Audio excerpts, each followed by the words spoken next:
Hello, everybody. It's your friendly neighborhood knight here to talk about Magic. Welcome to the Magic Crusaders channel, where we're talking about decks, card combos, and even do gameplay. And today, we are doing a live video that's kind of a bit of everything, honestly. Josh, you going to jump in here, bud? Where are you? Oh, you're behind me. Oh, don't scare me. Don't scare me like that. Oh, I'm excited for a couple of reasons. One, I have to get some revenge from a beating that someone had given me on a different channel that I'm on. Yeah. And so we're gonna when you're play testing a thing and then accidentally swing with an 11/11 infect trample. There was some massive beating going on, but in addition, what was it like? Turn 7, I think it was that Blightsteel Colossus. We don't need to talk about. We don't need to bring up. I've already got post-traumatic. Post-traumatic. Sorry, I tried saying a pun and then I just. PTMD, post-traumatic magic disorder. That's what I was trying to say, but it didn't quite work out. Yeah, man, I need to fix my lightings. I'll be right back. Feel free to talk about anything while I'm gone. Well, okay, so we're going to take a unique twist on this. In addition to gameplay, we're going to be talking about Phyrexia All Will Be One. I have said multiple times on this show, this set is one, going to be amazing, but two, it's a very special set for me. When I started playing it was during the Scars of Mirrodin block. So we had Mirrodin Besieged, Scars of Mirrodin, Mirrodin Besieged, new Phyrexia. So we were going back to where I started my Magic journey 11 or 12 years ago. So I'm super stoked for this set. Super excited for all the new legendary creatures that we're getting. And so we'll definitely talk about that. Definitely. There's a lot of good things coming out. I've already started brewing one in particular because I think it's adorable and it's going to make a mighty fine deck, if I say so myself. Oh, we'll save that for the next episode. Oh man, I'm just excited for it because we're having a new creature type introduced as well, something that we haven't seen yet, and it's cute and adorable. It's something called Might, which is why he groaned at my terrible pun. I was hoping we might have avoided that. Nah, not at all. Not at all. But first thing we're going to do is we are going to shuffle up. We are going to play while talking about the set because why not do both? Why not do both? Like I said, we talk about cards, combos, and we do gameplay. So why not just do all of it at once in this special live that we have going on? Well, we actually have time to do it today. I mean, not really live, even though the audio guy is going to yell at me. You do realize that. Yeah, I know. The audio guy is going to be like, why'd you use the stream starting screen instead of a different one? Well, because it has our cool intro. That's why. You're right. So I blame the audio guy. It is pretty cool. Well, what we'll do, we'll transition over to the game screen. So I will let Matthew make all the necessary adjustments he needs to. Yeah, unfortunately, guys, I can't show my face, my beautiful recently shaved face, and play at the same time. I only have one camera. I know I'm so low tech. It's because I need money. Find a link down below. No, I'm just kidding. It's okay. If you want to help him out, join his Patreon. Yeah, it's pretty great. It's called the Nice Castle. Why are we whispering? Anyways, before we jump into things, I do want to announce, keep an ear out for the end of the episode because I am doing a special giveaway. Details on how to enter later. It's going to be great. It's actually a pretty sweet giveaway. I do know what he's giving away, and yeah, you want to be in on this. Yeah, it's going to be fun, especially if you're as nerdy as I am. I mean, just look at my bookshelf. It's great. It's wonderful. Just oh, Horatio. like the other shows that we're on. You right. Well, I mean, we're both on a comic book channel. Anyways, goodbye, my friends. Hello, table. Whee! All right, so let's go ahead. So, first off, what for this first deck? What are you playing? I know there's a bit of glare, so it's hard for you guys to see it. But the deck I am playing is Phoenix, God of Deception. Well, you pulled it up on screen. Never mind. Phoenix, God of Deception. This is a throwback to the original Theros set. It's a mill deck, and it's really weird because I am a green-red player. You guys probably saw by my seat cover. But Phoenix, God of Deception is 3 blue-black, indestructible as long as your devotion to blue-black is less than 7. Phoenix isn't a creature, and creatures you control have tap. Target player puts the top X cards of his or her library into his or her graveyard, where X is this creature's toughness. So I can play a creature, and then when it does not have summoning sickness anymore, I can tap it to make somebody mill however many. And like I said, I'm a Gruul player, so I like playing creatures, but this one I always have such a rough time piloting this deck. I honestly do, because I'm dropping my cards everywhere. I'm trying to shuffle and talk, and then it's just not working out. I mean, there's a lot of non-creature spells in this deck, and I don't know. It may just be me. It may just be how my brain is wired and how it functions. But this is definitely one of my lower powered decks in my personal opinion. But it's still very fun to play if I can get the right card draw, if I can get the right ramp. So, what are you playing, Josh? Yeah. First off, what happened to my camera here? You green screened. I know, and I've been having issues with. Blasted spell table. Well, while I'm figuring that out, I am playing Delicos, Crafter of Wonders. This is an artifact combat deck. Specifically, it plays around using equipment and using Delicos' ability to be able to use the equipment, put it on creatures, giving them haste. This deck was actually originally put together by Rachel Weeks. Ooh. It was one that she had used on a show that she was on a different show. And okay, what is happening here? Don't we just love tech problems? Oh, so much fun. Sadly, it was working just fine earlier. It really was. But what kind of show would it be with me if there wasn't some kind of tech issue? Because that's apparently the staple, right? Whatever show I'm on, whether it be my own thing, whether it be TikTok, whether it be MTG Crusaders, whether it be me with the there we go, the Dragon Pub. Which, fun fact, Josh, I am going to be working with the Dragon Pub community on DMing a D&D campaign. So that's super exciting. Definitely keep an eye out in the future for that. Nice. That's pretty amazing, not gonna lie. But yeah, so go ahead. Go ahead. So Delicos, I just get a whole bunch of equipment out. And equipped creatures have flying and haste. So that is important. Very important. So yeah, definitely a fun deck to play, and it when it works, it works. When it doesn't, it doesn't. So right. But to start this shindig off, we should roll a d20. We should roll for initiative. All right, I've got this. I've got these amazing dice that I had a fan send me. That's the percentile dice. That's not the d20. But these amazing black and gold dice that I had a fan send me. They're amazing. So shout out to Hobbit on Wheels. Nice. Also one of my several amazing patrons. So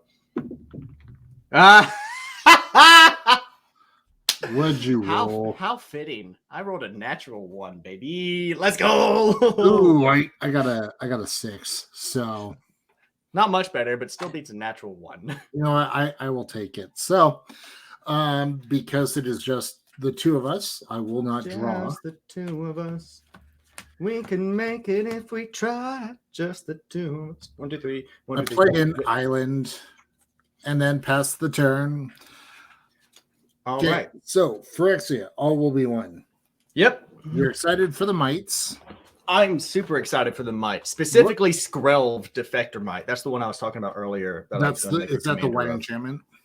No, it's the legendary artifact creature Phyrexian Mite, and it's 1 white, so it's a turn 1 commander, which you hardly ever see. Right. I'm going to play a command tower, and then Josh, you're gonna laugh. You're gonna laugh. Sol Ring, and then I'll pass turn.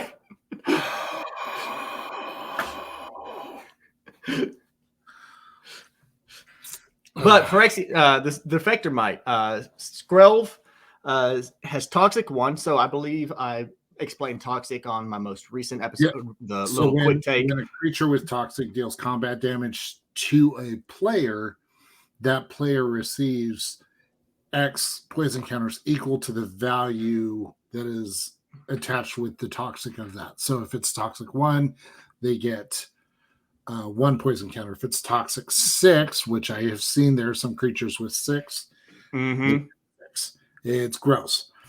Very much so. And then I will tap the island for blue to play Root Water Diver. I can tap, sacrifice Root Water Diver, return target artifact card from my graveyard to my hand. Oh, very nice. Very synergistic. Playing against a mill deck? Yeah, exactly. Yep. And then Skrelv also says it can't block, and I can pay a Phyrexian white, which is I can either pay 1 white or 2 life to choose a color. Another target creature you control gains Toxic 1 and Hexproof from that color until end of turn. And it can't be blocked by creatures of that color this turn, which is weird. It's a weird, very wordy way to explain protection almost. I think so in the EDH Brothers, right? I'm going to untap. In the EDH Brothers, where I played Megatron and turn 7 to a Black Steel Colossus, I think we actually got the rules of protection wrong. As far as a board wipe, that happened, I believe. So we said that protection from a color doesn't prevent it from getting board wipe, but I believe it does because it's that color that's causing the board wipe. Oh, that would make sense. Yep. Whereas in this one, Skrelv, it says it gains protection from and hexproof from that color, so it can't be targeted, but it can still be. I don't know. It's weird way. I'm going to draw. Did I draw already? I think I actually drew already. 1, 2, 3, 4, 5, 6. Yeah, I already drew. Okay. So I'm going to play an island, and then I'm going to tap 2 and tap the Soul Ring, and I'm going to play a Jace Beleren. Oh. And I'm going to +2 to him, putting him at 5. Each player draws a card. Okay, that is the only ability of Jace I'm allowing you to use. Just yeah, because that's totally how Magic works. Yep, definitely. Totally. It's the best part of Magic, drawing cards. But that's all I can do, so I'll proceed to pass turn. Okay. But while we're doing that, since I'm on the subject, I'm actually going to look up the rules for protection. Oh, okay. Just so I can make sure I'm telling our audience correctly instead of, talking out the side of my neck. Yeah. So there was one card that really caught my eye. And funny enough, it'll actually end up in this deck. But first, I'm going to pay 2 to foretell this card. Ooh. Save that. I can almost see that one coming. Nope, not that one. Not that one? Oh, dang. And then I will move to combat, and I will swing 1 at Jace. I have no block, so he will go down to 4. First, all right. So blood. this person actually describes it pretty well. He says, "How does protection work? Protection has a specific set of rules using the acronym DET, which is hilarious. D, damage by sources with a specified quality is prevented.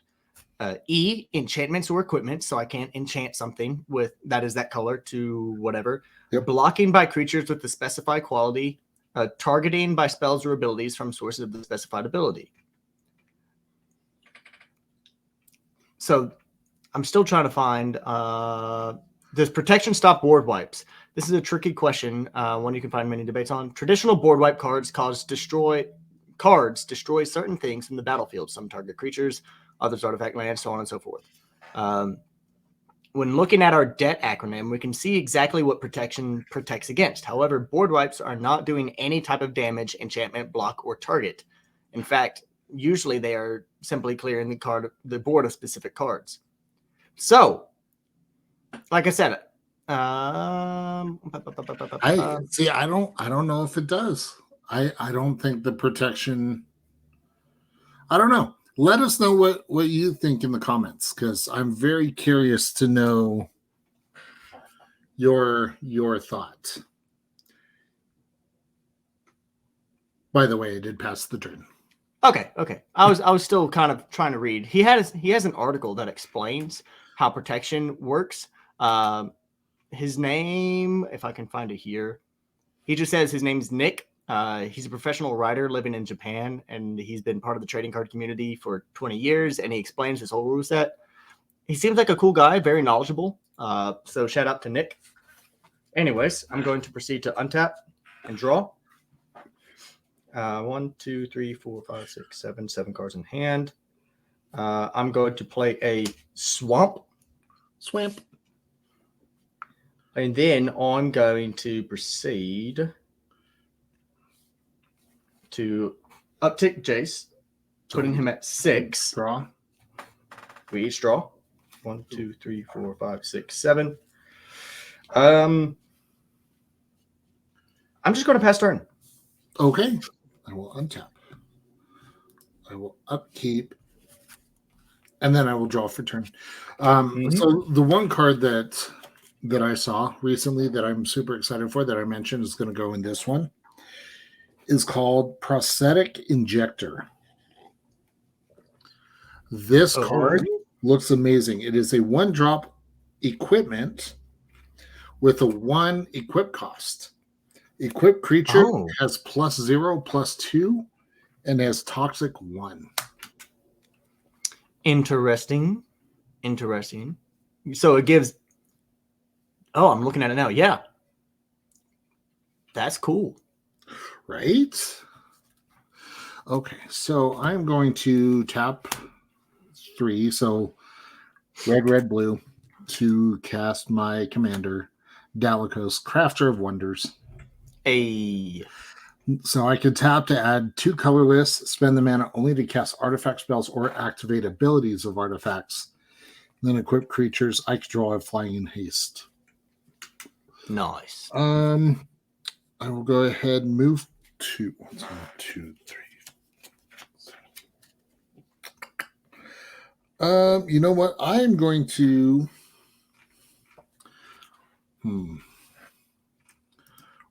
What is Jace at right now? He's at 6. He ultimates at 10. Yeah, I'm going to go ahead and just keep Jace under check for a minute and ping him for 1 again. In response, 1, 2, 3, 4. I'm going to turn it into a pumpkin, so I'm going to return it to your hand. Okay. And then I'm going to draw a card. That's fair. Let's see. Then I will move to my end step. 1, 2, 3, 4, 5, 6, 7, 8. I have to discard the hand size, so I will discard a Meteor Golem. Oh, nice. Into my graveyard. And then I shall pass the turn. Speaking of creatures with toxic, right? Speaking of creatures with toxic, the one that I'm kind of excited for, I'm going to untap and draw, is Necrogen Rot Priest. It's Ooh, two black green, and it has toxic 2. It's a Phyrexian zombie cleric, so triple creature type. Toxic 2, whenever a creature you control with toxic deals combat damage to a player, that player gets an additional poison counter, which I think is just music to my tasty. ears. I'm going to play an island, and then I'm going to tap an island for a Tome Scour. I'm going to have you put the top 5 cards of your library into your graveyard. Oh, lame. Marchesa's Infiltrator, Frontier Warmonger, an island, Temple of the False God, and a Desolate Lighthouse. Oh, nice. Damn it. You got 3 lands, and I could have used every single one. Since you seem so keen on attacking Jace, I think it's only fitting that I put out a creature to protect. So I'm going to put a Necromaster Dragon on the battlefield. Oh, okay. Yep. Flying, whenever it deals combat damage to a player, I may pay 2, and if I do, put a 2/2 black zombie creature token onto the battlefield, and you put the top, or each opponent puts the top 2 cards of his or her library into his or her graveyard. A lot of text. I'm then going to +2 Jace. Okay. Putting him at 8. So hold on. He's at 6. I need another D6. Whoop. Whoop. You know, being a D&D content creator, I just have a whole bunch of dice just laying around. It makes sense. We each draw a card. 1, 2, 3, 4, 5, 6 cards in hand. And I will proceed to pass turn. All right. Untap. But Necrogen Rot Priest also says you can pay 1 black-green, target creature you control with toxic gains death touch until end of turn. So it's instant speed. You can give something that you control with toxic death touch, which is very useful against blockers. If you couple it with Witch Vraska. Finn the Fan Bearer is also very, very good. My first thought was the Vraska one, where if a creature you control with death touch deals combat damage to a player, that player loses the game. Oh, yeah. I don't remember which Vraska that is, but it's hilarious and just super cheap way to get someone out. But yeah, Finn the Fangbearer. Also, just whenever a creature with death touch deals combat damage to a player, that player gets 2 poison counters. What to do? Well, I will first recast the Rootwater Diver. Mm-hmm. And then I will tap Galacos for 2 and another 2 to cast Moon Silver Spear. Moonsilver Spear. Yep. So equipped creature has first strike whenever equipped creature attacks. Put a 4/4 White Angel creature token with flying onto the battlefield. Let's see here. Yep. And then for my final trick, 1, 2, 3, 4, 5, 6. I will tap a blue to cast Raven Form, targeting your Necromaster Dragon, exiling it, but you get a 1/1 bird. Hey, that means I still have a blocker, so fair enough. And then, that's all I can do. I will pass turn. All right. Now, did you happen to see the newest creature that was revealed that's making waves in the Pauper Commander community? I have not. So, I probably have, but you have to remind me. Scheming Aspirant, 1 in a black Phyrexian Advisor. It's a 1/3 that says whenever you proliferate, each opponent loses 2 life and you gain 2 life. Oh, that's nasty. What colors is it in? Hold on. Is it just mono blue? It's black. Ah, dang. So you said that anything with proliferate. So going back to the previous episode, anything with proliferate, I'm automatically thinking of how to put it into an Azuri deck. And so that coupled with Azuri, each opponent loses 2 life, you gain 2 life, and you draw a card whenever you proliferate. Yeah, no, this is black. Now, the reason why I said Pauper Commander, because an uncommon creature, and it's not legendary, which for Pauper Commander does not have to be a legendary creature to be the commander. Okay. So it creates a very interesting build opportunity. So I like the sound of it. I'm going to tap black, black, and blue, and then tapping the Soul Ring for an Indulgent Tormentor. At the beginning of my upkeep, draw a card unless target opponent sacrifices a creature or pays 3 life. I'm sorry, what? Come again? Indulgent Tormentor. At the beginning of your upkeep. Yeah, not each upkeep, but my upkeep. Okay. I'm then going to +2 to Jace, and each player draws a card. Okay. Also, I played a White Border Island for turn. Ooh. You know, I love the White Border cards. I know some people don't. I do. Mm-hmm. But that's going to be it for me. Okay. So I will untap, upkeep, draw. 3, 4, 5, 6, 7, 8. Okay. Well, I will play an Is It Guild Gate. Comes in taps. Mm-hmm. I think that's what I need to do. Think. There's one card that I'm actually kind of laughing at, specifically because when this card was spoiled, especially I use mythicspoiler.com for all my spoilers. Yeah. And so the card, when it was uploaded in Italian. And the Italian creature type is Calamari Phyrexia. It's a calamari. It's Cephalopod Sentinel for an artifact creature Phyrexian squid. Oh, nice. And so Calamari squid and Cephalopod Sentinel and Cephalopod Sentinel's power is equal to the number of artifacts you control. So it's a *5. So however many artifacts you control, it gets that and then 5 toughness. And it's white and blue. Uncommon, so it can fit into what's a white and blue artifact deck that I've got going. I'm actually Optimus Prime. When I finish building Optimus Prime, surely I could put it in there. It'd be funny. So I equipped this spear onto Dalakos. Mm-hmm. Actually, hold on. I'm gonna change that out. I'm just gonna tap the other 2 manas, not use Dalakos' ability. Oh, dang. Yeah. But now it has flying and first strike, so. And I do have a flyer. I have 2 flyers, actually. Yeah, you have 2. Because you were so kind to give me a bird. But you haven't cast anything yet. You just equipped the spear. Correct. And then I'm actually going to pass turn. Interesting. Are we both holding up counter spells? That's hilarious. I don't know. Anyways. What is Jace at? 10? He's at 10. Oh. So Indulgent Tormentor goes off at the beginning of my upkeep. Draw a card unless you sacrifice a creature or pay 3 life. I will pay 3 life.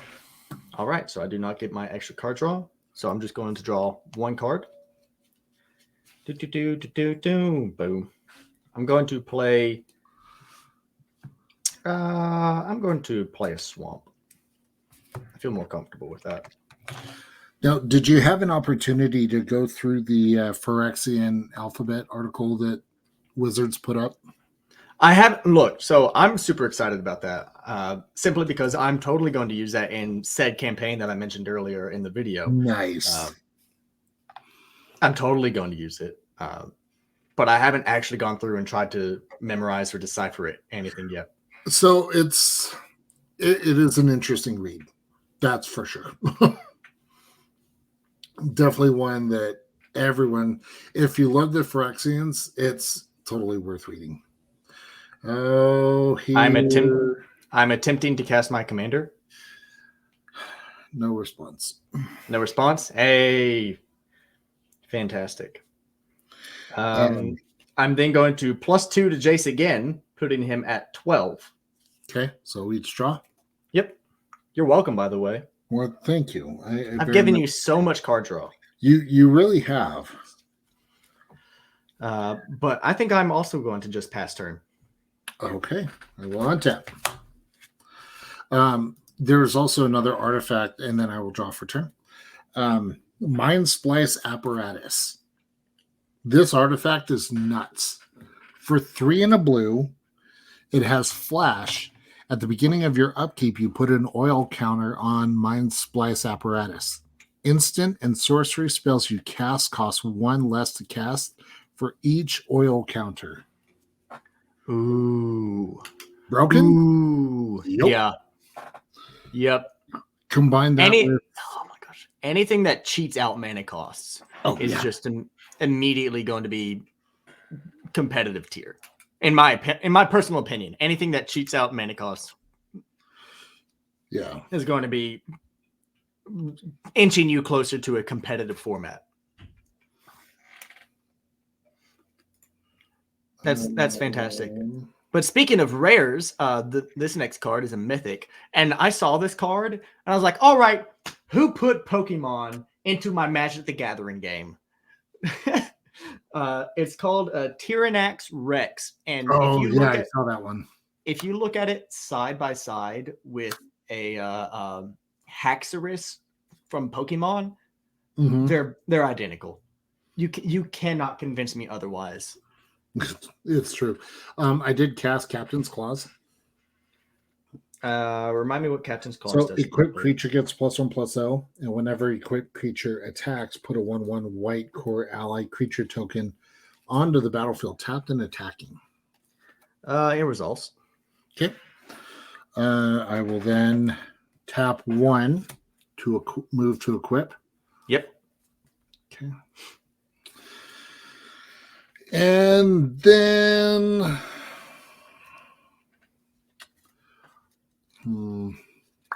we're in this weird stalemate.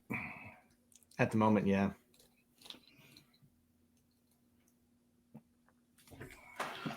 But Tyrannax Rex is 4 green, so 7 CMC or mana value total. Phyrexian Dinosaur. So all of you Gishath and Zakama fans, it's for you. This spell can't be countered, and it has Trample, Ward 4, Haste, and Toxic 4. It is 8. It's an 8/8 for 7 mana with so many keywords and cannot be countered. I love it. I absolutely love it. And you're in green, so green spells or green players, as much as I do because I'm a green player naturally. You can get a lot of mana in green really quick. Oh, yeah. That does not take long. What I will do, though, is tap 3 and attempt to cast Unstable Obelisk. I will go ahead and counter that one. I figured as much. Yep. What? You didn't want me to blow stuff up? Nah, bro. And then return that with your creature? No, thank you. Yeah, it's true. True. Admittedly, it's a 14 mana because 7 mana into Unstable Obelisk, but still. And then I will P the T. P the T? P the T. All right. I'll proceed to untap Indulgent Tormentor. I will pay the life. All right, so I only draw 1 card. It's like Mana Crypt, only worse. Oh, yeah. So, hilariously enough, I am going to play a island. I'm then going to tap Soul Ring for 2 and a blue. You're tapped down, correct? Yes. I'm going to tap Dalekos to cast or activate artifact spells or activate abilities. Yeah. I'm going to cast a Psychic Corrosion. So biscuit. Yep. Whenever I draw a card, each opponent puts the top 2 cards of their library into their graveyard. I'm then going to Ruinous Path your commander. Destroy target creature or planeswalker. 1 black. Ugh. Yep. I can't stop that, so I will put him in the command zone and Look. channel in my inner prof, and I hate you. Look, it's the Angels, man. I wouldn't have done it if you didn't have that Quicksilver Spear on the battlefield, honestly. That's not the equipment you need to be worried about with this deck. Oh, yeah. I'm also scared of the Captain's Claws, but not as scared. I'm then going to go ahead and -10 Jace, putting him at 2 loyalty. So top 20. Top 20. 2, 3, 4, 5, 6, 7, 8, 9, 10, 11, 12, 13, 14, 15, 16, 17, 18, 19, 20. Yes. Let's see what goodness you have given me. Yay. Don't you just love playing Mill? It's great. Everyone has fun. There's Flail, Mirror Battlesphere, Spellskite, Herald of Kozilek, Charging Tuscadon, Evolving Wild. The most broken card in all of Magic, Evolving Wilds. Totally. Especially Claw, you got my Scythe Claw. Oh, so sad. Whenever equipped creature deals combat damage to a player, that player loses half of their life rounded up. Oh, you got my Blink Mothern. Yay! Speaking of artifacts and Evolving Wilds, right? Monument to Perfection is a 2-mana artifact that you can pay 3 and tap it. Search your library for a basic, comma. So just basic. I don't like that they didn't put in land after that, but I can understand why, because it's kind of weird to say with how they put the rest of it, because it's search your library for a basic, sphere, or locust land card. It just sounds weird when you say but it. But if you combine that with was it Root Weaver, or Root Path Druid, or whatever, that one that makes all of your lands in your library basic. Yeah. So you get to search for anything. And then put it into your hand and shuffle, and then you can pay 3 and not tap it, and it becomes a 9/9 Phyrexian construct artifact creature, loses all abilities, and gains indestructible and toxic 9. Activate only if there are 9 or more lands with different names among the basic sphere and locust lands you control. Okay, so it's a bit of a journey to get there, right? It's a bit of a journey to get there, but once you are able to, you can just pay 3 for a 9/9 with toxic 9 and indestructible. I definitely want to try to play around it. Music to my ears. But I will go ahead and pass the coin. All right, untap, upkeep, draw. And also, important point, now that Psychic Corrosion is on the battlefield, Phoenix is a creature, because I have blue, black, black, black, blue, blue, blue. So 7. 1, 2, 3, 4, 5, 6, 7. So I will. Oh, let's see if I can do this. Can I do it? I think I can. I'm going to pay 1 to cast Sigh of the Shinobi. Ooh, remind me what that does, please. So, equipped creature gets +1/+1. Whenever a creature enters the battlefield under my control, I may attach Sigh of the Shinobi to it. Okay. So now I will tap 2 and then 1 blue red to recast Dalakos. In response, okay, I'm going to tap a blue. I'm going to Thought Scour you. Remind me what Thought Scour does. Target player puts the top 2 cards of his or her library into his or her graveyard, and then I draw a card, which will trigger Psychic Corrosion, which will make you mill 2 more. So you're milling 4. Okay. Total. Yep. That actually is wonderful. Thank you. You're welcome. So that'll trigger. Turns out he has an Eldrazi in his deck. So I will equip the Sigh of the Shinobi onto Dalakos. All right. I will then tap and sacrifice Root Weaver Diver to bring Helm of the Host back to my hand. Yep. You still have a big beastie flyer that is a pain in my... Well, hold on. Can I? No, I cannot afford it right now. All right, be the T. All right. During your end step, since Okay. Phoenix is a creature, I'm going to tap 1, tap for 3, tap for a total of 11, and make you mill 11 cards. Gross. Phoenix is gross. 6, 7, 8, 9, 10, 11. What'd you get? Reckless Crew. Oh, Sanctuary Blade, Magus of the Wheel, Palladium Mirror, Resculpt, Stealer of Secrets, and my Tectonic Giant. Yay.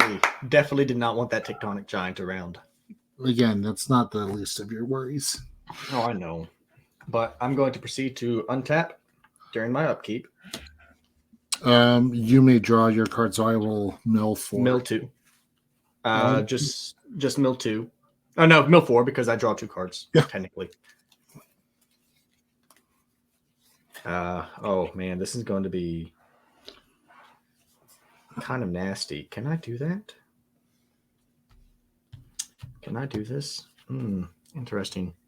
I'm going to tap for 2 with Soul Ring, and then 3 using 2 black for another Planeswalker, one by the loving name of Obnixilis.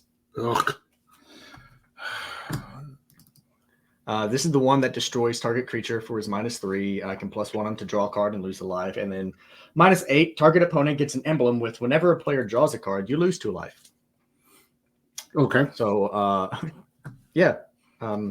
That leaves me 4 mana left up. I'm going to +1 Jace. So we each draw. Sorry, +2 Jace, putting him back up to 5. And then I'll mill 2. Mm-hmm. Oh. I'm then going to +1 Mr. Ob. +1, +2, +1. To draw another card, putting him at 6. And I will lose a life, going down to 39. I will mill 2 more.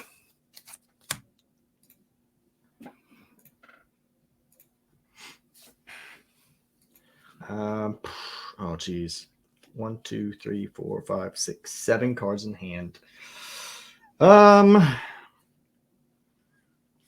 Yeah, I think that's all I'm going to do. Okay. Untap. Upkeep. Draw. Okay. We'll play a mountain. This is not looking good for me. Although.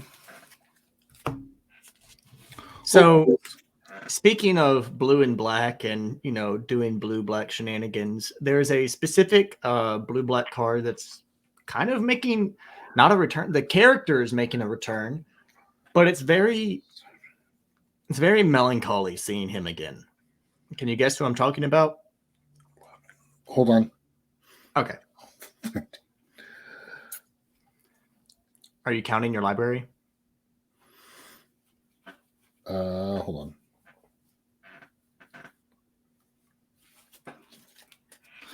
on. Not. It was more my graveyard. Oh, okay. I just need to make sure. Honestly, Josh, how many creatures are in your graveyard? None. Okay. I will pay 4 to cast Bone Horde. Remind me what that does, please. So it's a living weapon. Equip creature. So when it comes into play, I create a 0/0 germ and then attach this to it. And equip creature gets +X. Where X is the number of creature cards in all graveyards. Okay. Yeah. It is an 18/18. Yes, that's what I'm talking about, baby. You want it to be bigger? I can make it bigger if you want. Well, I got a better idea. Oh. I'm going to tap Delicos for 2 and then pay another 2 to equip the spear. onto it. Nice. So now it is an 18/18 with flying, haste, first strike, and when it attacks, it creates. Actually, you know what? We'll equip the claws onto it. How does it have haste? Delicos. Equipped creatures I control have flying and haste. Gotcha. So this germ is a biggin. Biggin. A biggin. So it's actually now a 19/18 because I did equip the captain's claws to it as well. All right. And so yeah, I will move to combat and swing. It does not have trample, correct? It does not, but I do have a couple triggers. Yep. So there's your. Do I have any tokens?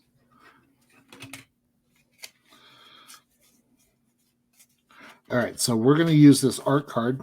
That's the angel. It's different. Signed art card. Love it. Yep. And oh, you know what? No. Liesa, she's an actual angel. She's an actual angel. And Let's then go. a 1/1 white core ally, even though I'm using Teferi. That comes in tapped and attacking. So I'm swinging at you for 20. This 1/1 bird, as much as I love him, I'm going to move to blocks. I'm going to block the 19/19 flying, and then the 1/1 I'm going to block with Indulgent Tormentor. Okay. Before damage, I'm going to tap the bird and mill 1, and I'm going to do the same thing with Indulgent Tormentor. I'm going to tap it, mill you for 4 total. So 1, 2, 3. Okay. So the 1/1 will die. Yep. But anyways, the card I was talking about earlier, the black-blue card that's making a return, is Venser Corpse Puppet. Oh, yeah, I saw that one. Oh, and then I will pass the turn.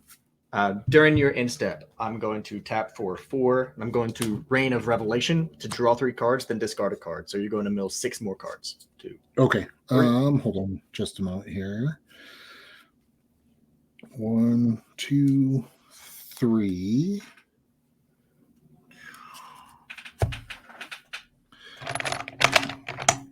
Bone Horde is amazing. Mm-hmm. Because now this germ is a 22/21. And then nice. I mill how many? 6? You will mill 6. Yeah. While you're doing that, Venser Corpse Puppet is a legendary creature, Phyrexian zombie wizard. So once again, triple creature type, something that we're seeing a lot more of lately. Yeah. Lifelink and Toxic 1. And whenever you proliferate, you can choose one. If you don't control a creature named the Hollow Sentinel, create the Hollow Sentinel, a legendary 3/3 colorless Phyrexian Golem artifact creature token. Or you can target artifact creature you control gains flying and lifelink until end of turn. So it's a weird thing. And one of the only combos I see with it at the moment is if you have a sack outlet. So let's say you have a Ashnod's Altar on the battlefield, right? Yeah. And then you have some kind of proliferate engine. I'm trying to think of cards that allow you to like tap and do stuff or proliferate. Contagion Clasp, Contagion Engine. Mm-hmm. Karn's Bastion is a land that has proliferate on it, which is really, really powerful. Something that I can definitely see being played more often now. But you sacrifice the oh wait, don't we have a new token doubler in the white Phyrexian God. Okay, so and by the way, I don't know if you got that. I did not. But anyways, if you have a way to like create double tokens with a Phyrexian not Phyrexian, a Ashnod's Altar on the battlefield, shoot, a Phyrexian altar would work just as well. You proliferate, you play something that proliferates, or you activate an ability that proliferates, you create the Sentinel, create double those tokens. Since the legendary rule applies on the stack, you sacrifice both of them for 4 mana, do the thing that proliferates again, create more, proliferate, sack, proliferate, sack, proliferate, sack. That's gross. Yeah. I like it. And with Altar of Dementia on the battlefield, You can mill your opponents out that way. 1, 2, 3, 4, 5, 6, 7. All right. So moving to my turn. Untap, upkeep, sacrifice a creature, pay 3 life, or let me draw. Oh, I'm paying the 3 life. All right. I will just draw once, which will call you to mill 2. Okay. My graveyard's getting very thick. Thick boy. I'm going to tap an island and play a Dimir Aqueduct. So I'm floating 1 blue, and I'm going to bounce the tapped island to my hand. And then I'm going to tap the Soul Ring for 2, and then black. Oh, I dropped my command tower. There it is. I'm going to play a Salamgar's command. I'm going to return target permanent to its owner hand, and target creature gets -3/-3 until end of turn. I'm going to return the Germ token to your hand. Okay. And Daxos is going to get -3/-3 until end of turn. Okay. I don't know if that kills him or not, but okay. That's that. Germ is gone. That leaves me with 1, 2, 3, 4 mana left up. I'm going to +2 to Jace, putting him at 7. So we each draw a card, and you will mill 2. 1, 2. Oh, you got my batter skull. Yeah. Oh my god, that's hilarious. Oh, can you tell me how many cards you have left in your library? Oh shit. I hate that question. 1, 2, 14. 14. So, yeah, I can do it. I think I got it. Yeah, I'm going to, since you obviously have 7 or more cards left in your graveyard, I'm going to pay 4. Sorry, 5 minus 3 is 2, so 4. Yeah, 1, 2, 3, 4. Hold on. I lost your camera on spell table. Oh no.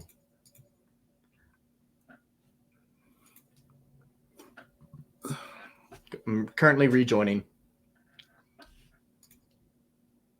For some reason it kicked me out. There we go. I'm back. Okay. My screen's upside down, but oh well.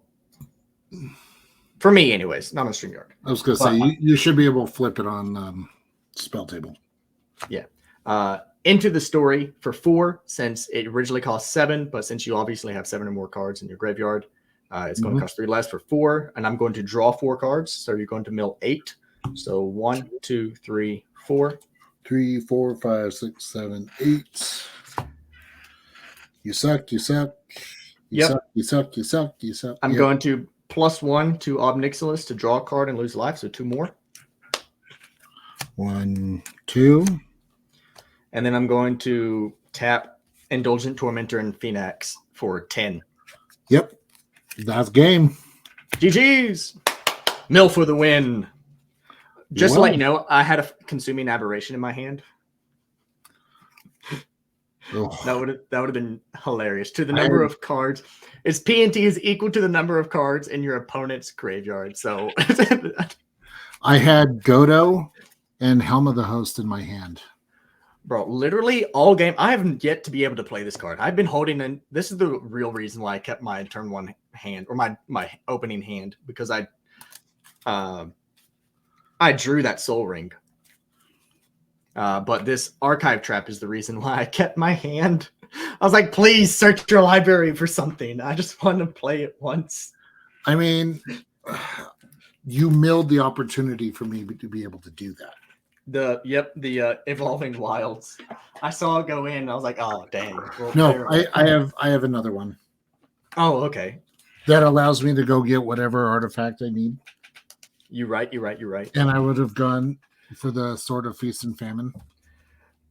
Bro, that's segue time. I think that's going to be my next topic for the spoilers. Is the sword that did you dirty.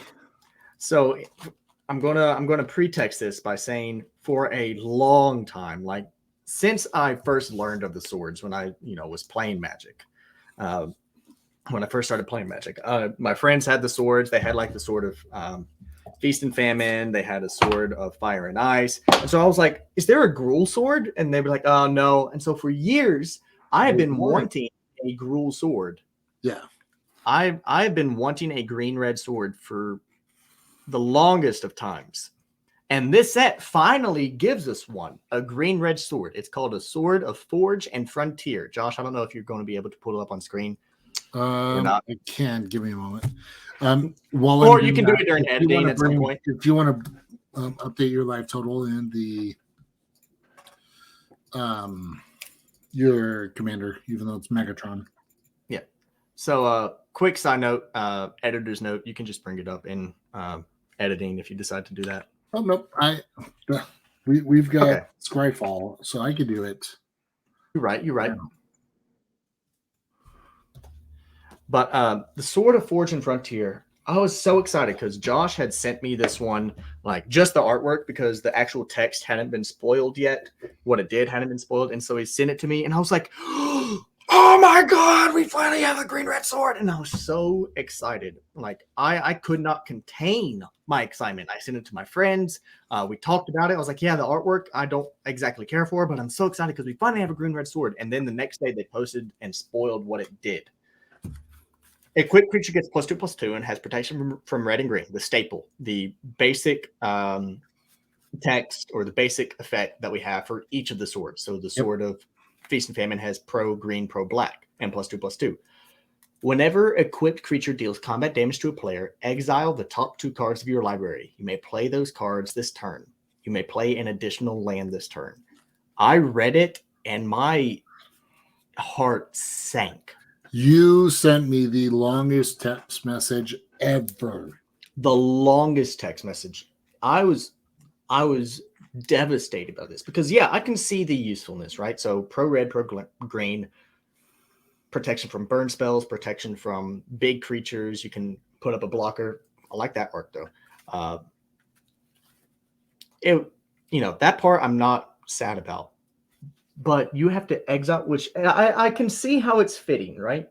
Because Urabrask, his whole shtick, specifically the new Urabrask, is you exile stuff from your library. I know there was a Gruul precon that came out recently, a werewolf precon that said something like, whenever you play a land from exile, create a 2/2 wolf token. Yeah, something was in Battle for Baldur's Gate, if I remember right.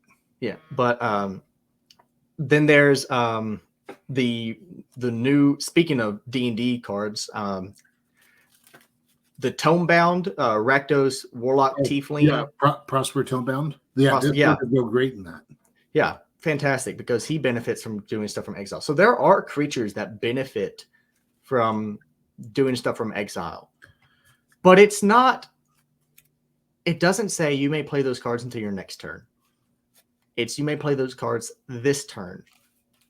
So that means if you hit something that you would be great, like one of your win cons that you can't cast at that moment, it's gone at the end of the turn. It's exiled. Yeah, I think with this, that's where cards like Sylvan Library become helpful. The Divining Top. Sensei's Divining Top. Yeah. Anything that allows you, but that's you having to have other pieces in your deck in order to make that effect more beneficial to you. So yeah, you get some card advantage in red, some card advantage in green, some card advantage. But if you can't cast those spells, or if you've already played your lands per turn, those just go into exile and you can't get them back. Now, if it had said until your next turn, I'd be okay with it. Yeah, because that can give you more opportunities to play those cards. Now, onto the second part, you may play an additional land this turn. Compared to the other, I'm actually going to turn my camera up here and face, like, just so I can talk to the camera, right? You may play an additional land this turn is just almost like a slap in the face towards green players, because we already have so many ways of playing additional lands per turn. There's Explore. There's Azusa. Yeah. There are the new levels. There's or sagas, not levels, sagas. The journey, the one that's essentially turns it into a zoo Yeah, sound. You play it, you may play an additional. There are several different ways you can play multiple lands a turn. That's not counting. That's just counting the other cards. If we look at the other swords, specifically the ones that touch in green, Sword of Hearth and Home, whenever you deal combat damage to a player, you get to search your library for a land card and put it onto the battlefield. I think that one had more of the Gruul heart at mind than this. Now, if Sword of Hearth and Home had the play an additional land per turn and blink a creature, I'd be okay with that because blinking is a powerful effect, especially if you have the right key pieces. And so supplementing it with a card that just can allow you to play an extra land per turn, that's okay. It's a powerful effect with a medium effect. I think that balances out pretty well. Sword of Feast and Famine. Whenever you deal combat damage to a player, that player discards a card. So that medium effect, that slight control, and then untap all of your lands. That high effect, that good, strong effect that you get from dealing combat damage, and then that medium effect to balance it out. Yeah. There's a reason why so many decks run, specifically more powerful decks, run Sword of Feast and Famine, because it's a great card. You essentially double your mana. Even looking at cards like that don't touch green, Sword of Fire and Ice, right? Sword of Fire and Ice. Shadow. I mean, Sword of Light. I'll do Sword of Light and Shadow because I know what that does off the top of my head. Sword of Light and Shadow is you gain life, gain 3 life, that medium effect, return something from your graveyard to your hand. So that good, strong effect for graveyard recursion, supplemented by a medium effect by gaining 3 life. Yeah. Sword of Fire and Ice, since I mentioned it, I might as well go ahead and say what it does, but I will have to look at it just to make sure I'm not talking out of the side of my neck. Because as I tend to do, I tend to just spout things off when I'm ranting, and sometimes they're right, sometimes they're not. Protection from red and blue. Equipped creature deals 2 damage to any target, and then you draw a card. Yeah. So that one, the draw card effect, because any type of value engine in Commander specifically is a powerful effect, and then you deal 2 damage. So they're well balanced. But when you look at the Sword of Forge and Frontier, you get a medium effect of that exiling until end of turn, and then a medium effect, I'd say a medium effect of playing an additional land, because if you don't have an additional land that you can play a turn, or if you don't exile one off the top of your library, then that just goes out the window. Yeah. Now, if you do exile a land off the top of your library and get that extra land, sure, it's cool. But it's not powerful like the other swords. It's 2 medium effects where every other sword has a high effect and a medium to low effect. Yeah. And I really want to just slap somebody. It makes me so mad. They did a little dirty on that one. Like I can understand. Green has been getting a lot of good things lately. Green has been getting a lot, but you don't have to run this in green. Yeah. I could throw this in Phoenix and be perfectly okay. Or as far as being able to play it. For tone bound. Yeah. Well, I'm just saying Phoenix because Phoenix doesn't have anything it doesn't have the green and red colors in it. I can put it in Phoenix because it's blue and black and not have a problem because it's still a colorless spell. It's an artifact. Now, I can see me getting some benefit from the additional land per turn because sometimes I'll get mana flooded with Phoenix, and I just can only play 1 land per turn. It'd be good in landfall decks, though. It would be good in. I don't know. I can see the attempt they were making. Yeah, I can see the attempt they were making, but the exile until end of turn is what kills it for me. If they had made it exile until the end of your next turn, that would have made it the appropriate power level, I think, that matches the other swords. Yeah. But seeing as how it's just, that's just where it kills it for me. It's 2 medium effects, 2 medium to low. You know what did kill me? Megatron. Speaking of which, I guess I'll turn my camera back down so we can play again. So I'll tell you all that this deck that he played, first time he played it, it was on my other venture, the EDH Brothers. Go check it out. Yeah, go check them out. They do card pack we're also cracks. doing a giveaway too. Yeah, it's going to be great. But he was like, yeah, I want to play test it. Are you guys cool with that? We're like, yeah, sure. He goes, it's not that powerful. Not that powerful, my ass. It's really not, though. Look, I'm telling you, what excelled me into being a powerful position was the turn 1 Soul Ring, turn 1 Signet. That's true.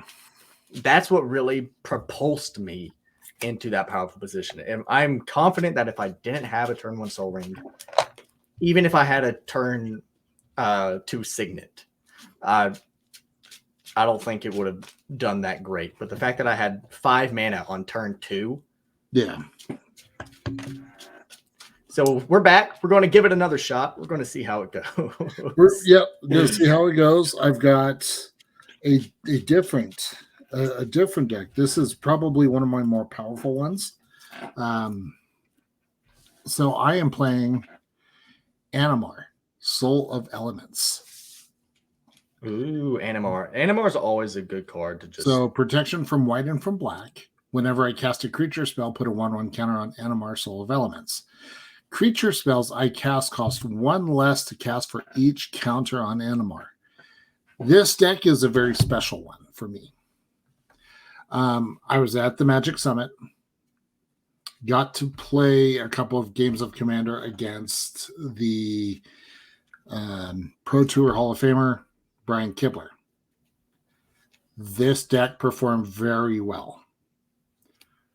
I destroyed Brian Kibler. So much he was even kind, like the true pro that he is. He even signed the card and even put the power and toughness as infinite, because that's what it was. When I ended up, because I had to put a number on it, so I said 15 billion. Mm-hmm. So, yeah, no, it was, this deck is fun. I love this deck. Okay. You know what deck I love to play? Megatron. I mean, this deck was one that you had said you wanted to build from the moment that Megatron was even announced. Mm-hmm. I had been looking for a Mardu commander for a while, but I hadn't decided on one yet. I had been looking at possibly going with Edgar Markov, making vampires, but that was just expensive, and not to mention somebody in my play group already had that deck. I've been thinking about Extus, playing Extus or Aristocrats, but I just hadn't been able to decide on one yet. And then Megatron was released, and I was like, I have to. 1, 2, 3, 4, 5, 6, 7. Like I mentioned at the beginning of this episode, I'm a massive nerd. So I'm also going to be building Optimus Prime. I wouldn't expect anything less. Yep, it's going to be great. It's +1/+1 counter synergies and a bunch of just really fun stuff like that. Well, since I've got Sage of Hours in there, so remove 5 +1/+1 counters on it, take an extra turn. Gross. Mm-hmm. Well, since I lost that last game, I go first, right? Yes, I'm going to let you go first. Oh, I thought you were joking. Okay. No, because then you don't get to draw. Oh, you're right. Dang it. Foiled my plans. Card draw is where it's at. I'm going to play a Godless Shrine tapped and then pass turn. Oh, love that one. I'm going to play a Godless Shrine, untapped Soul Ring Signet for the second game in a row. I will play a Game Trail, and I will reveal a mountain. Mm-hmm. I would like to point out, look at that Surge foil. Oh, I love it. If we're showing off foils, I mean, there's my Godless Shrine. I know the Galaxy foil. Oh. So I'm building a Magar of the Magic Strings deck with Obosh the Prey Piercer as the companion. Ooh. But Magar is in the Galaxy foil. So Magar, I'll just this is an episode of Squirrels. That's what this is. But let me show Magar, because I even got the alternate art version of Magar. So let me bring this up here. So Magar of the Magic String says, so he's a Minotaur performer, 3/3, costs 1 black-red. For 1 black-red, note the name of target instant or sorcery card in your graveyard and put it on the battlefield face down. It is a 3/3 creature with, whenever this creature deals combat damage to a player, you may create a copy of the card with the noted name. You may cast it without paying its mana cost. If this creature would leave the battlefield, exile it instead of putting it anywhere else. So keep with all that in mind. So what it does is I have an instant or sorcery in my graveyard.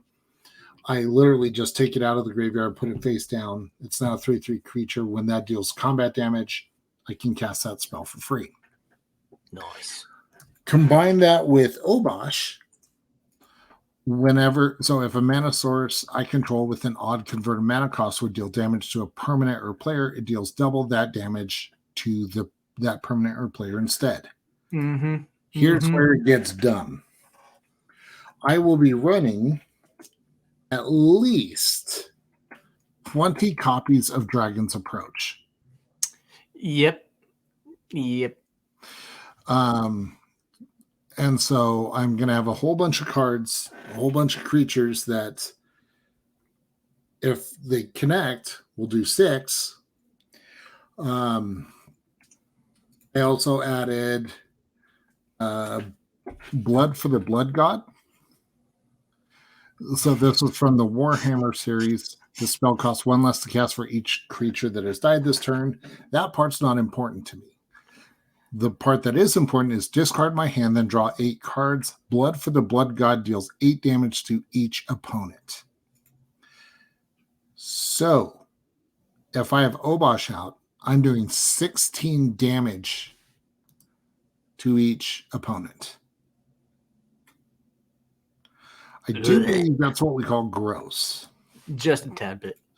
But it's such a unique build challenge because I also have to make sure that every card in the deck is an odd mana cost. Which is always fun. Deck building is always fun when you have stipulations like that. Yep. I played Game Trail, and then I'll pass the turn. That was a long tangent. I'll proceed to draw. I will play a mountain, which is another Infinity land. And I'll tap 2 for an Orzhov Signet. And then proceed to pass. But Josh, it's hilarious that you mentioned Blood for the Blood God, because not one of the cards, but we have a cycle of cards that are essentially Phyrexian gods. They are called the Dominus. I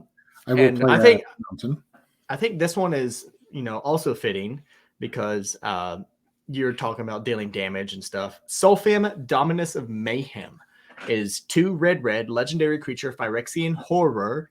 Have to emphasize that second on the word. I know, or else it sounds like horror. Phyrexian horror. That's. By the way, I'm passing the turn. I just played a mountain. All right, cool. I'll proceed to untap. But Solfim says, if a source you control would deal non-combat damage to a player or a permanent an opponent controls, it deals double that damage to that player or permanent set. So with your 20 plus copies of Dragon's Approach, it's now dealing 6 damage. So But the only problem is that you can't put Sulfim in the deck because it has to be an odd CMC, and Sulfim is in fact 4. So that's the only problem I see with it. I can't even put cards like Raid Bombardment in. There's a lot. I can't even put Phyrexia because that's 1 in a black. Yeah. Yep. But I can put Tainted Strike, and I've got Torwaki in there. I played a Solemn Simulacrum, so I'm going to search for a basic land card and put it onto the battlefield tap. I'm going to search for a Swamp. Hopefully. Yeah, there we go. Swamp, and then I'll proceed to shuffle and pass the coin. All right. Untap, upkeep, draw. But there, as I said, it's a cycle of cards for the Phyrexian gods. So we have Sulfam, which is the red aligned one. Zopandrel, Dominus of Hunger, which is 7, 5 green, legendary creature, Phyrexian horror. It has reach, and at the start of each combat, double the power and toughness of each creature you control until end of combat, which is very fitting for green. Green is notorious the big creature deck, or the big creature archetype. And where right now I'm not doing so much, I just played a forest and I'm passing turn. All right, I'm still shuffling. Every day I'm shuffling. Would you like to cut? Half. All right, so about right there. Yep. Oop. And then I'll proceed to untap and then draw my card per turn. That's hilarious. I'm going to play a Swamp, and then I'm going to proceed to tap to 1, 2, 3, 4. I'm going to tap the Orzhov Signet instead of my last Swamp for a Gilded Lotus. Ugh, gross. I now have 4 mana available, but I'm going to do tap 3 for a Commander Sphere. Disgusting. And then I'm going to swing a 2/2 at you. Move to combat and swing a 2/2. No blocks. I have to take it, unfortunately. Yep. And then I'll proceed to pass turn. Right. Untap. But Zopandrel is reminiscent of a card that we got in Midnight Hunt. I wish I could remember the name of the enchantment, but it's 1 and 4 green. So 1 green. At the beginning of combat on your turn, double the power and toughness of each creature you control until end of turn. So stacking both of those, you can essentially quadruple the power toughness of your creatures until the end of combat at the very least. So Pandrel does say end of combat, whereas the enchantment says end of turn. Yeah. All right. We have yet to see the 4th, or not the 4th, but the blue aligned Dominus, which I'm excited to see how they make I'm it. I'm sure that will come out this week. Mm-hmm. Right. I will pass turn. Oh, geez. I'm sorry, Josh. You really are. I'm missing the blue. That's what's what's slowing me down. I'm blue. Da-boo-dee-da-boo. Oh, wait. No, you're not blue. I'm going to draw my card. I'm going to play a mountain. I'm going to cast my commander, Megatron. I'm going to cast it for its converted side. So it's 4. I had to remember what it was. So white. Actually, I'm going to do it this way. Black. Oh, the more than white, version. Red. Yes. And then the Orzhov Signet. Okay. Once that's resolved, I am going to pay 2 and a green to play Beast Within targeting Megatron Destructive Force. What's hilarious about that is that I have a response. Oh, shit. I'm going to pay a red and a black, and I'm going to fling. Sacrifice Megatron.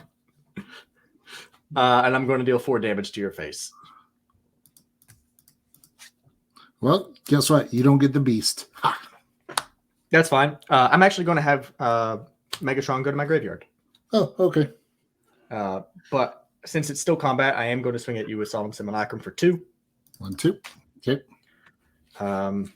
Second main. Nope. Sit there like a sad robot. I'm going to pass turn. All right. Untap, upkeep, draw.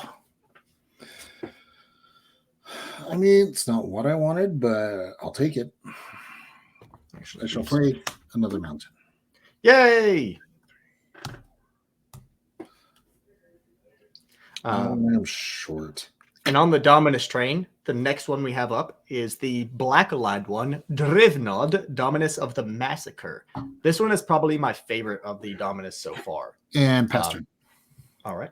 This one's probably my favorite of the Dominus one because I just really love the effect. It's definitely going to go into Corvold. If a creature dying causes a triggered ability of a permanent you control to trigger, that ability triggers one more time.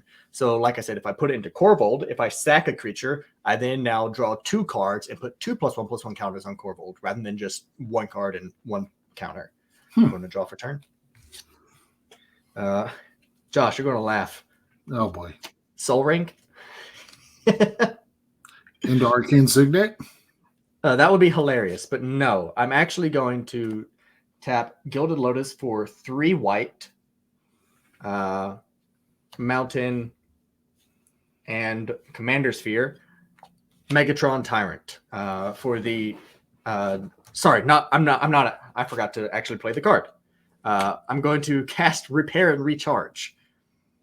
Repair and Recharge says that return target artifact, enchantment, or planeswalker card from your graveyard to the battlefield. Then I create a tapped Power Stone token. Oh, that's a good one from Brothers War. Nice. Yeah, it is. I'm going to return Megatron to the battlefield and create a tapped Power Stone token. Like you, I don't have any tokens really sitting around, so I'm just going to come over here to my desk. And this card right here is a tapped Power Stone token. Okay. And I'll signify that by putting a dice on top of it. But fun fact, I am Hellbent. Oh, boy. But not for long because... actually, no, I'm going to keep it that way. Huh? Because you have no cards in hand? Yep, I'm Hellbent, no cards in hand, which is an old Rakdos mechanic. Move to combat. I'm going to swing Solemn Malacrum at you for 2. He's done more. That robot's done more damage to me than Megatron has. He's like, I'm sad. I'm going to make everybody feel that way. I'll proceed to pass turn. Okay. The last but certainly not least that we have available to us, as far as the Dominus train goes, is a card by the name of Mondrak, Glory Dominus. This one is the white aligned one, and it's 2 white. This is essentially Anointed Procession on a creature. If one or more tokens would be created under your control, twice that many of those tokens are created instead. I am playing a Stomping Ground, and I will shock it in. I will tap 3 to play the Decanter of Endless Water. Ooh. I have no maximum hand size, and I tap to add 1 mana of any color. You finally have blue! So tap, I cast Animar, Soul of Elements. Protection from white and black. Mm-hmm. And then whenever I cast a creature spell, I put a 1/1 counter on Animar. So yeah, I finally did something. Yay! Pester. During your end step, I'm going to crack my Commander Sphere to draw a card. Okay. And then I'm going to proceed to untap and draw. Oh, Power Stone token. I'm going to play this Temple of Silence and scry 1. I'm going to immediately bottom that. I think I have enough mana. I'm then going to tap for 5. And this is going to be our second Decepticon that we see. Slicer, Iron Muscle. Double strike and haste. At the beginning of each opponent's upkeep, you may have that player gain control of Slicer until end of turn. If you do, untap Slicer, goad it, and it can't be sacrificed this turn. So, if we were in this would be a fun card if we were in multiplayer. Doesn't work so much in 1v1. Doesn't work as much on one-on-one. So, I'm going to move to combat. What's the P&T on Animar? Just a 1/1 right now. Just a 1/1? All right. I'm going to swing with Megatron, Tyrant, and Solemn Simulacrum. As much as I don't want to, no blocks. No blocks. Cool. I'm going to convert Megatron. So, bloop, Megatron Destructive Force. And I'm going to add 9 generic to my mana pool. Gross. Mana that I can't actually do anything with because I'm hellbent. But that will be my go. All right. Yes. Untap. Boy, aren't you glad they got rid of mana burn? Oh, right. That would be gross. So, Mondrak, right? Mondrak Glory Dominus is the mono white one. It's an anointed procession on the battlefield. But, fun fact, when you couple it with Elish Norn, the new Elish Norn, Mother of Machines, and you play something like anything that ETBs and makes a token along with it. Elish Norn says whenever an ETB trigger would happen, you trigger an additional time. So if you, let's say you play a creature that makes one cat token. Okay. It's now going to make 2 cat tokens. But with Mondrak, it's now going to make 4 1/1 cat tokens. Gross. I am going to evoke Mole Drifter. I draw a card. I get to draw 2 cards. Oh, man. But I will sacrifice it. But the more important thing is that puts a counter on Animar. Mm-hmm. He's now a 2/2.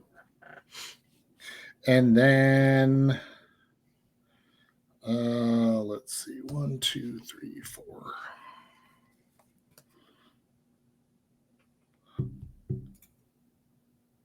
Math. It's hard. Not really. I'm just kidding. Yeah, math is kind of hard. Let's see. So that would mean 3, 4. Nope, can't do that yet. Can't do it yet, Captain. Oops.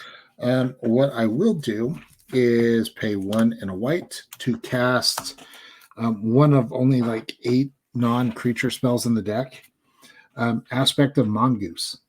Ooh, interesting. Creature can't be the target of spells or abilities. And when Aspect of Mongoose is put into a graveyard from play, return Aspect of Mongoose to its owner's hand. All right. Interesting. And then I will tap 2 to play Swiftfoot Boots. That Swiftfoot Boots is a card. It's a good one. And then I will P the T. I'll proceed to untap and draw my 1 card. God bless. I do not need lands anymore. I'm going to play a mountain. Moving to combat, I'm going to swing Slicer, Hired Muscle, and Sullen Simulacrum. On combat or on attack trigger, I'm going to sacrifice Solemn Simulacrum to Megatron.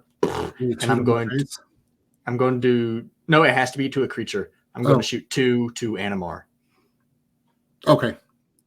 So that'll just fizzle.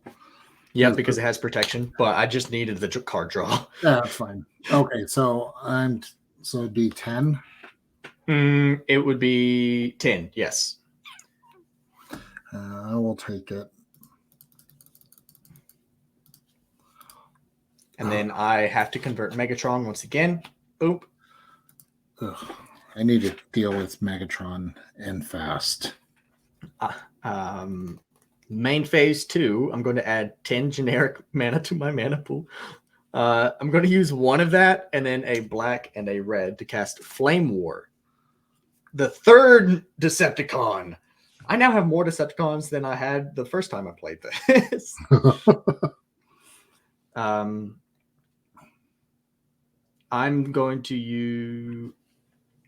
actually going to tap it. Oh, hold on. I really should read the cards before I do things.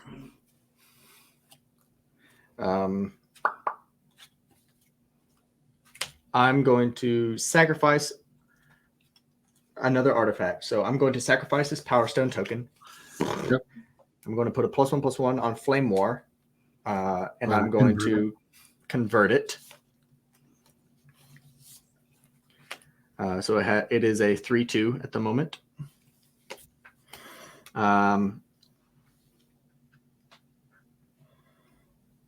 Yep. That'll be my go. All right. Untap. Upkeep. Come on. Heart of the cards. And draw.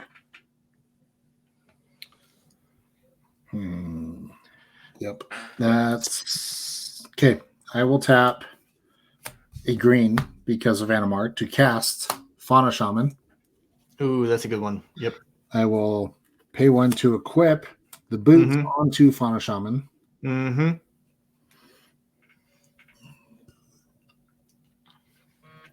I will then tap, let's see, pay green. Tap the Fauna Shaman. I will discard Artisan of Kozilek. Ooh. To go find a creature card and put it on into my hand. Do you have to reveal it? Yes, I do. I feel like you're about to get an Eldrazi of some kind. Oh, this now goes up to 2. So, speaking of cycles of cards and completing sets, catch the pun. What are your thoughts on the completed Planeswalkers that we have seen so far? As a reminder, I'm excited. I know someone's not so happy about a particular one that's been completed, but I my Nissa. Oh, man. I think yes. So far, the completed Planeswalkers are Nissa, Vraska, Jace, Nahiri. At least the ones in this set. We've seen a Johnny. And Luca. Luca as well is completed. Yeah. We have seen another completed planes. We've seen 2 completed Planeswalkers outside of this set. One in Kamigawa, which was Tamio, and I was kind of sad about that one. And then a Johnny in Brothers War. Brothers War? No. Dominaria United. Dominaria United. That's right. And I was kind of sad about that one. But then we saw a completed Nissa, and not only did they did her design dirty, they made her bald, bro. I can't get over it. Like I can't get over the fact that they made her bald. But I'm gonna go get Reclamation Sage. Yep. Just so you know, that was a very tough decision. Oh, I'm sure it was. I was like, I need to. You know what? Nope. There's a different one. But now you know I have that in the deck. Mutineer. That's what I want. I'll have to look up what that does. So when Mutineer ETBs exile up to 1 target non-salamander creature,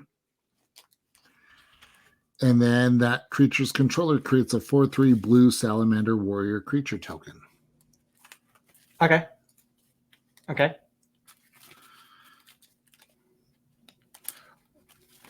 Yeah, and then it has Encore. Wait, what?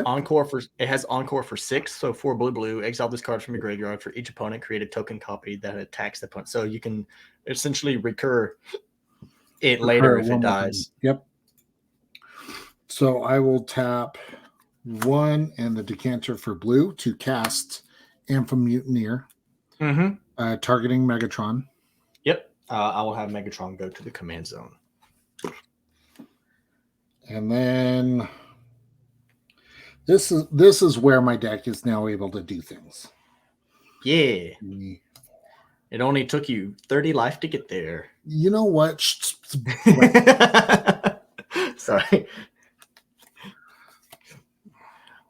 But I'm really, as much as I'm upset about Nissa, I have to admit Nissa's card design phenomenal. Is pretty great. Her +1 is you create an XX green Phyrexian horror creature token where X is Nissa's loyalty. So if you cast it for the full 7, you're going to +1 create a 7/7. If you cast it for 5 and 4 life, it's going to enter as a 5/5. Yeah. Or sorry, when you +1 it's a 6. So if you cast it for the full CMC, you're going to get an 8/8. You can -1 her, just -1 to destroy target artifact or enchantment.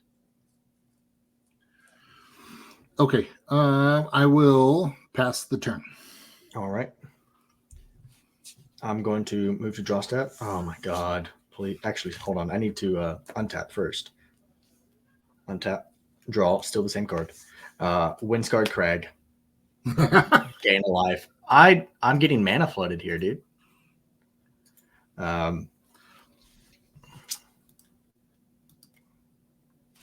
Jeez, dude. Oh, fuck you. I'm going to just move to combat. I'm going to swing Slicer, which is a 3/4 double strike haste, and then Flame War, Menace, Death Touch. Oh, shit. Kind of forgot about the Menace, did you? Damn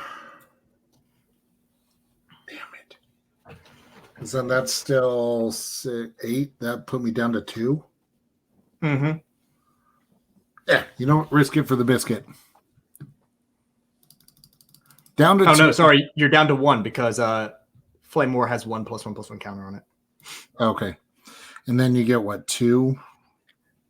I will exile 3 cards from the top of my library. Face from down. the top of yours. Okay. Yep. And then I will convert Flame War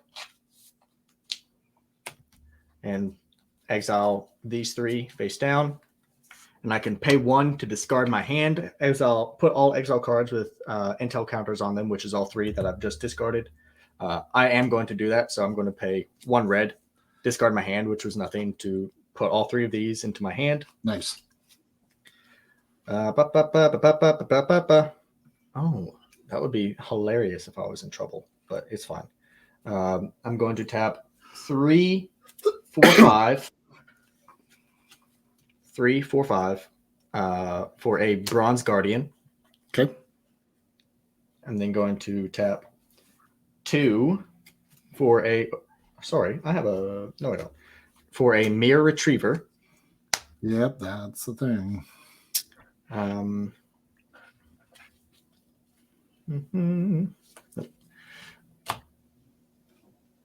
Gotta read. Yep. I'm going to sacrifice the Orzhov Signet, put a +1/+1 counter onto Flame War, Okay. trigger Mirror Retriever. I'm going to return target artifact card from my graveyard to my hand. So this has not hit my graveyard just yet. Okay. I'm going to return the. I'm going to return the Commander Sphere to my hand. This hits the graveyard. Flame War will once again flip.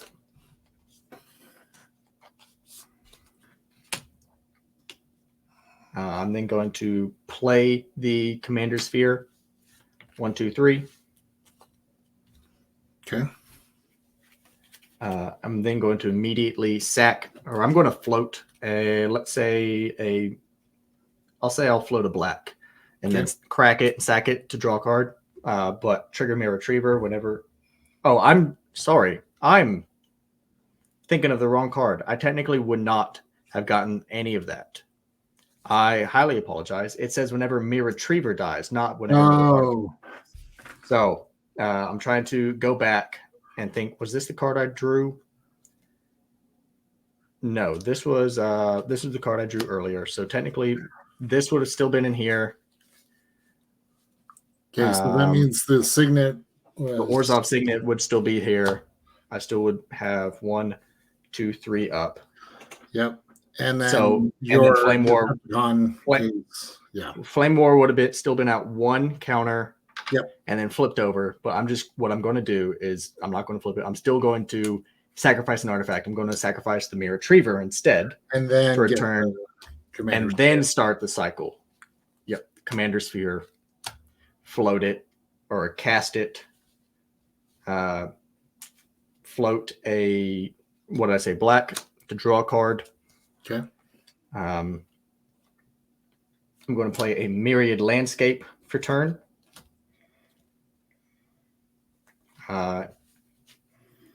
So I still have a black Yeah, that's all I can do. Okay.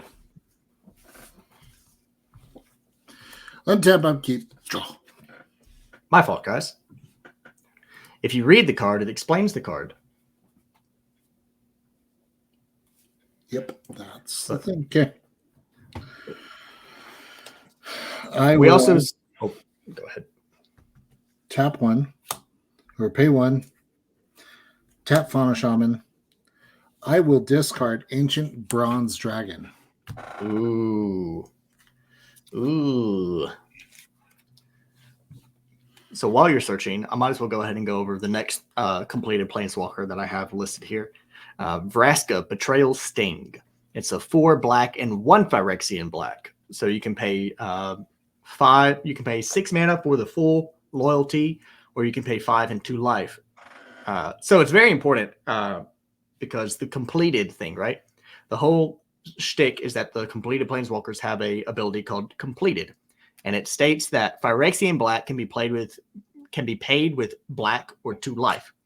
If life was paid, this Planeswalker enters with 2 fewer loyalty counters. So if you pay the full 6, Vraska will ETB with 6 counters on her. If you pay 5 and 2 life, she will enter with 4 loyalty counters on her, Which I think is a really cool design mechanic. It is. I love the fact that they did that. It's like, cool, yeah, you can cheat them out, but you're not going to get as many loyalty. Mm-hmm. By the way, I got Ancestral Statue. So, this will go into my hand. Do you have the combo? I will tap one, cast Ancestral Statue. Mm-hmm. So now that hits, bounce it back to my hand. Yep. Cast it for free. I'm going to do that 49,690 times. Yep. Oh, wait, 69,420 times. Hashtag Post Malone. Okay. So I've done that. Now I want to do some math here. I mean, I think you got this one. Oh, yeah. Because I only have one creature, and it is white, and Animar has protection from white and black. So I will use that to cast Walking Ballista and put 34,710 counters on Walking Ballista. And just shoot me down. And then shoot you down. Yep. Well, I almost had it. Good game, Josh. Good game. Literally at 1 life. Oh, yeah. I had Rurik Thar in my hand. I had Brutalizer Exarch in my hand and Soul of the Harvest. Well, I want you to know that instead of doing that whole wombo combo thing that I did, I could have just Organic Extinction, and just destroyed all non-artifact creatures. That would have, yeah. I didn't want to because you had already been behind the majority of the game. But that's what being nice gets you. It gets you killed. I should really learn to play Megatron as not a nice deck. I should really embrace the whole Megatron aspect whenever I'm playing this deck. Yeah. No. You know, here's the thing. When it comes to playing decks, and I've found this with all different types of play groups, how the deck runs really depends on how you play it as a person. Mm-hmm. You know, if you're wanting to have fun and all of that, then you're going to play the deck that way. Mm-hmm. But if you have someone who is at the table who's being extra douchey, then you play the deck to give them a piece of humble pie. Exactly. And so that's the beauty of this game is you're able to play the decks the way you want. Exactly. You know, I've played Animar where I play nice and I don't pop off like that and just kind of work my way up to where I play something like Breaker of Armies. Or I choose not to play my newest addition to the deck.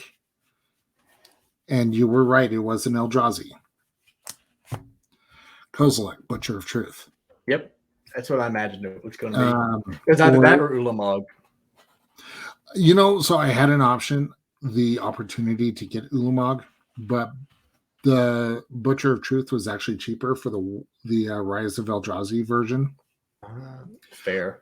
So, plus, I had a very, very special card that I also wanted to add to the deck. Let me see if I can.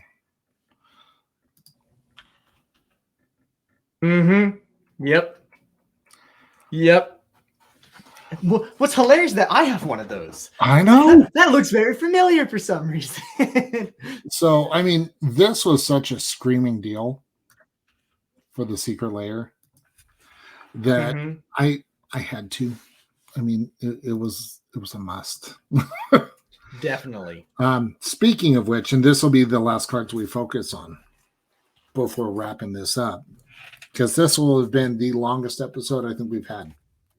Yeah, it's been almost 2 hours, so it's been a very long episode. Yeah, it's been fun. I have enjoyed talking about the cards. But did you see the Secret Lair that was announced? Which one? So it is in conjunction with the Phyrexia All Will Be One.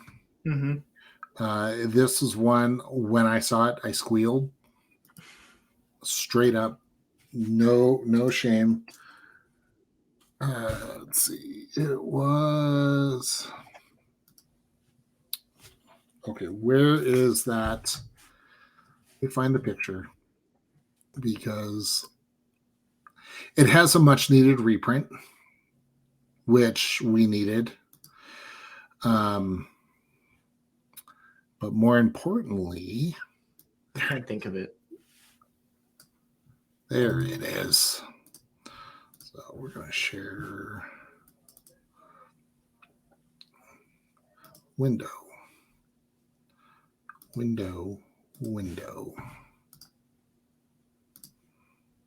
So it's blurred. Gotcha. So we are getting Blighted Agent, Crick, Son of Yawgmoth, which is one of the first deck decks that we did on the channel. Yes. So, Glistener Elf, Batterskull, and the much needed reprint of Inkmoth Nexus, all in Phyrexian. Yep, it's beautiful. This is a $30 Secret Lair for non-foil, which you're automatically getting that value just from Inkmoth Nexus alone. How much? What was the price of Inkmoth Nexus? You can probably look it up on Scryfall right now. So right now, Inkmoth is at, last time I checked, it was at like 32. Yeah. So instantly, you're getting 5 cards for $30 instead of one card for 30 some odd dollars. $33.93 for the original printing in Mirrodin Besiege. The Secret Lair, they did the tattoo version. That one is $39. And then if you happen to have the World Magic Cup qualifier printing, that one is $50. So $29.99 for Inkmoth Nexus in Phyrexian, plus a Batterskull Crick, which is powerful on his own, and has never been printed in Phyrexian. Actually, none of these cards have been printed in Phyrexian. So, I mean, that in itself, huge. Absolutely massive. Absolutely massive. But you know what's even more massive? No, I'm just kidding. Sorry. Couldn't help it. Help it. Sorry. That was a short one. No, I was going to talk about a giveaway. You're right. So, fun fact, if you guys liked the gameplay that we showed off, if you stuck around this long, you would have seen Megatron in some form of action. And that is the giveaway that we are doing. We have in our possession a couple Transformer Secret Lairs. We have one of each. We have the one with the Blighted Blightsteel Colossus. Blightsteel Colossus. That Josh so lovingly showed off. In that secret layer, it comes with Blightsteel Colossus, Darksteel Colossus, and a doubling cube as Megatron, Optimus Prime, and the Allspark. Beautiful artwork. And they've got flip art, which you can pick and choose what you want. Which, again, I love that they're doing that. They did that with the Heads I Win, Tails You Lose deck. There is the Cybertronian lands. So all the basic, it comes with one of each land as the Cybertronian aspect. So the plains, swamps, forests, mountains, islands, all with their own artificer art, so to speak. And it comes with a Cybertron land. It's a command tower that is just named Cybertron. It's really cool. And then there's the other one that has, which forgive me, I can't remember the name of it, but it has, oh my God, I'm blanking. I'm actually blanking. I have to Google this. I'm going to be so upset with myself. Off to the Secret Layer website. Because they have that in past sales. So it was the... I'm so sorry, guys. This is just my brain. It's been a long day. We've been recording for a while now with the TDC before this. And then this will actually go live before TDC, so stay tuned for that. Here, I'll just pull up the non-foil bundle because that has all the things. So you've got there was the lands, and then that's one shall stand, one shall fall is the lands. The Optimus Prime versus Megatron is the one with Blightsteel and Darksteel and the doubling cube, and Roll Out or Rise Up is the last one. Okay, so that one has Collective Brutality, By Force, the Greater Good, which is a fantastic green card, Fabricate, Dramatic Reversal, and True Conviction. All Dramatic of which Reversal is a solid one. You combine that. That's a CEDH staple when you combine that with Isochron Scepter. Yep. And just constantly being able to untap all of your stuff. It's amazing. True Conviction is a game ender. Creatures you control have double strike and lifelink if you are in a token deck, or even if you have a Voltron deck of some kind, or just one big creature, gain all that life back. It's great. Fabricate is a fantastic tutor. Puts it straight into your hand. You have to reveal it, but it puts it into your hand for an artifact. So to go get that Blightsteel Colossus, Collective Brutality, escalate, discard a card, so you can choose one or more modes depending on how many cards you discard. Target opponent reveals their hand. You choose an instant or sorcery card from it, and then they discard that card. Target player gets -2/-2. Target opponent loses 2 life, and you gain 2 life for 2 mana. So it's great. And then By Force is X in the red. I've used this in Arena quite a bit because a lot of people get very triggered, very treasure happy. And so it's a great way to deal with treasures for decently cheap. But we have all three. And so if you want to enter the giveaway, we are going to be giving away one of these to our lucky winner. The giveaway rules are, first and foremost, like and follow the channel. If you're not doing that already, what's wrong with you? Yeah, make sure to follow the Comic Crusaders YouTube channel. It's what this is on. Second is follow either me and Josh on Twitter. So that way we can keep track of who is following and liking our stuff. And that way it's an easier way to reach out if you do happen to win. And then leave a comment down below of which card is your favorite from Phyrexia. All will be one. Man, English is so hard today. What is wrong? Maybe you should learn Phyrexian. Maybe I should learn. Sorry, that would be that's work. Definitely not Phyrexian. That's fiendish. My bad. Okay. So, let me speak Phyrexian. Turns and does my best R2D2 impression.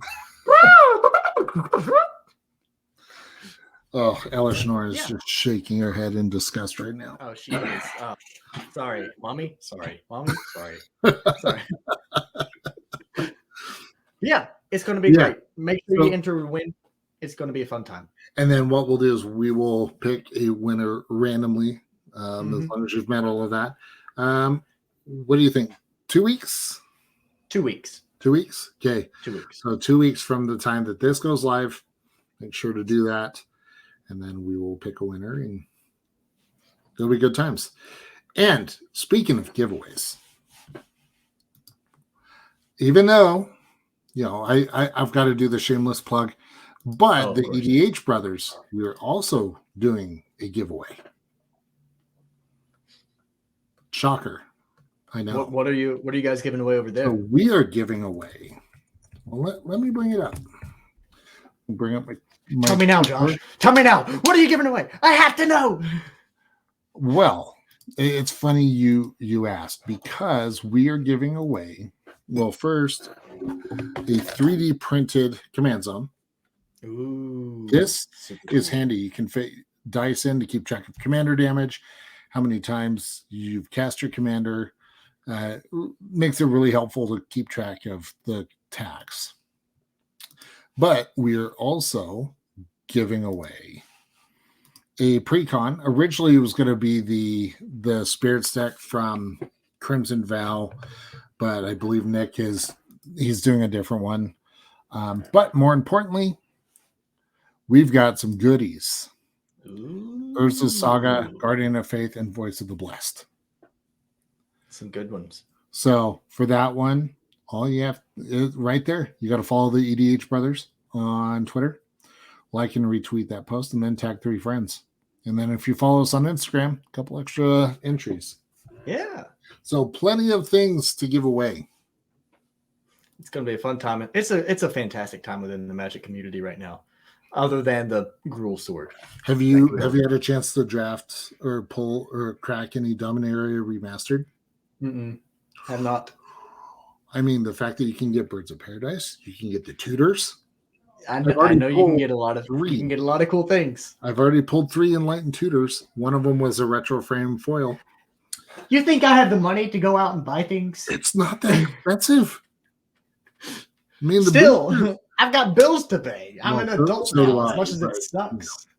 But seriously, like the hits in there, I pulled a Yawgmoth Thrawn Physician, so I'm building a deck around him. Ooh. Sounds cool. I have one of those in my Scorpion God deck. And very fitting for mine. I'll have Crick in the deck. And Gix, Yawgmoth Praetor. Of course. You have to. Defiler of Flesh. Now you're just getting nasty. Have you met me? And on that note, there are so many good things going on in the Magic world. It's awesome. I think next episode we should talk about the new precons. We should. There's a lot of cool things coming out within the Commander format specifically as well. So keep an eye out. Corrupted. It's going to be a great time. Here we go. It's going to be a great time. But anyways, thank you all for joining in. I hope you guys enjoyed the video just as much as we have had fun playing and filming for you guys. And until next time, this is Nightlight tapping out. So peace. Have fun. Bye-bye.